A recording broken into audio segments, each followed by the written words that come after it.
My name is Courtney Wild. I was only 14 years old when I was introduced to Jeffrey Epstein by a 13-year-old friend of mine. The details of the abuse that he inflicted on me for years is not important today.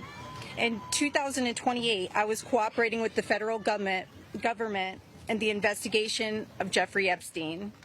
They sent me a letter telling me to be patient because this was going to be a lengthy investigation, but at the same time, they refused to talk to me and tell me what was going on. So I hired an attorney, Brad Edwards, because I was hopeful to get some answers. When I walked into his office at 19 years old, Brad sued the government for refusing to tell me what was going on under the Crime Victims' Rights Act.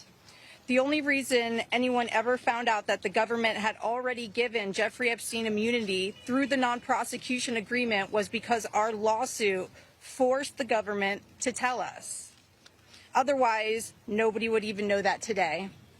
Sometimes it's hard to believe that I had to sue the United States just to learn that my abuser was given immunity. I started as Jane Doe, but I decided I was proud enough to take on our country, and I was on the right side of history. We fought the government for 10 years to prove that the government violated our rights as crime victims and the crime victims' rights in order to protect a pedophile.